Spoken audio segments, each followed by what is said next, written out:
نظر جھکائے روح سے رد جبی سے زلفیں ہٹا رہی ہے، سحر کا تارا ہے زلزلے میں افق کی لو تھر تھرا رہی ہے، روش روش نغمہ طرب ہے چمن چمن جشن رنگ و بو ہے، روش روش نغمہ طرب ہے چمن چمن جشن رنگ و بو ہے، طیور شاخوں پہ ہے غزل خاں کلی کلی گنگنا رہی ہے۔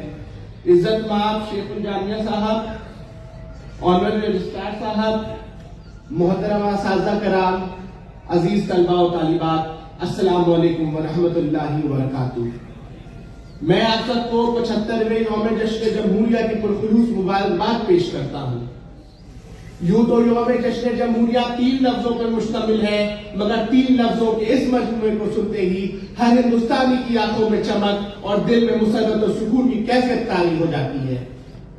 آج ہم نہ صرف آزاد ہیں اور آزاد فضا میں سانس لے رہے ہیں، بلکہ ہمارے پاس پوری دنیا کا سب سے بہترین دستور موجود ہے۔ اس کا احساس ہمارے زندگی کو تحفظ فراہم کرتا ہے۔ ہمارا ملک ہندوستان صدیوں سے غلامی کی زنجیروں میں جکڑا ہوا تھا۔ تاریخ گواہ ہے کہ انگریزوں نے ہم پر کس طرح کے ظلم و ستم ڈھائے ہیں۔ 1857 سے لے کر 1947 تک پوری ایک صدی لہو میں نہائی ہوئی ہے۔ آخرکار 15 اگست 1947 کو ہمیں انگریزوں کے جبر و تسلط سے آزادی حاصل ہوئی۔ آزادی کے بعد ملک کے سامنے جو اہم ضرورت پیش آئی وہ ایک مستحکم قانونی نظام کی تھی۔ ہمارے قائدین کی پرجوش کوششوں کے بعد دستور ساز اسمبلی عمل میں آئی اور ڈاکٹر بھیم راؤ امبیڈکر کو اس کا چیئرمین منتخب کیا گیا۔ اس سے قبل ہندوستان کا تمام نظام درہم ہو چکا تھا۔ ہندوستان کا سماجی مذہبی اتحاد پوری طرح سے چکنا چور ہو چکا تھا۔ ہندوستان کی تہذیب و ثقافت دم توڑ رہی تھی اور ہندوستان میں تعصب کی آندیاں چل رہی تھی۔ یہ وہ دور تھا جب ہر فرد خود کو غیر محسوس کر رہا تھا۔ ایسے وقت میں ضرورت تھی ایک ایسے آئین کی جو ملک کی سالمیت کو برقرار رکھے، جو ملک کی شناخت کو برقرار رکھے، اور آخرکار آج ہی کے دن 1950 میں یہ دستور تشکیل پایا۔ ہمارا دستور ہمیں ضمانت دیتا ہے کہ ملک کے کسی بھی حصے میں رنگ و نسل کی بنیاد پر، زبان کی بنیاد پر، مذہب کی بنیاد پر، ذات پات کی بنیاد پر کسی بھی طرح کا امتیازی سلوک نہیں کیا جائے گا۔ ساتھیوں، یہ جمہوریت ہمیں بآسانی حاصل نہیں ہوئی ہے، بلکہ اس جمہوریت کو پانے کے لیے بہت سی اہم شخصیات کی قربانیاں درکار تھیں۔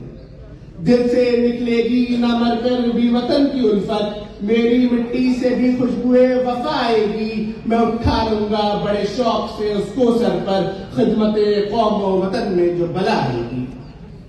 معزز سامعین، جمہوریت کا مطلب صرف اور صرف آزادی نہیں ہے، جمہوریت کا مطلب صرف اور صرف آئینی حکومت نہیں ہے، بلکہ جمہوریت کا مطلب یہ ہے کہ ملک کی طاقت قومیت جیتی ہے، ملک کی طاقت جہاں کی عوام ہے، اور ملک کی طاقت صرف اور صرف یہاں کی عوام ہے، اور ہر فیصلہ یہاں کی عوام کا ہے، اور ہر فیصلہ خواہ وہ مستقبل کا ہو یا حال کا ہو، اس میں کوئی بھی باہری طاقت مداخلت نہیں کر سکتی۔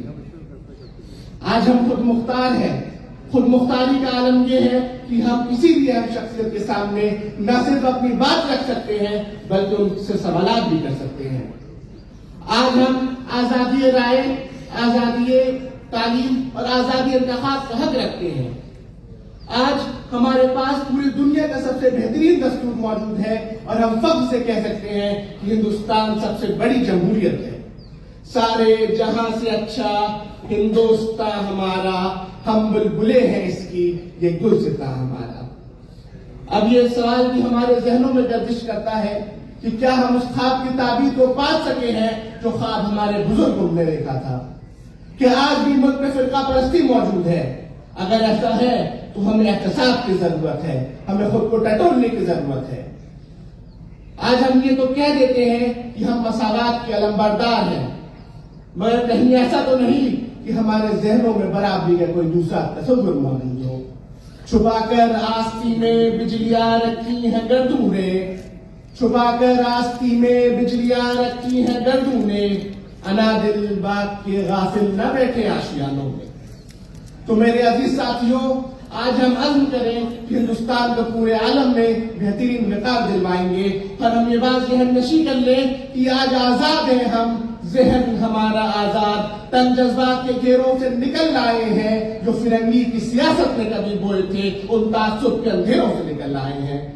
آئیے ہم خود سے وعدہ کریں کہ ہم خودغرضی اور مفاد پرستی کو اپنی زندگی سے باہر نکال پھینکیں گے، صداقت اور ایمانداری سے اپنی زندگی بسر کریں گے، اور جن طاقتوں سے ہمارے ملک کی سالمیت کو خطرہ ہے، جن طاقتوں سے ہمارے ملک کی بقا کو خطرہ ہے، جن طاقتوں سے ہمارے ملک کی فلاح و بہبود کو خطرہ ہے، ہم ان طاقتوں سے بنا کسی خوف کے مقابلہ کریں گے۔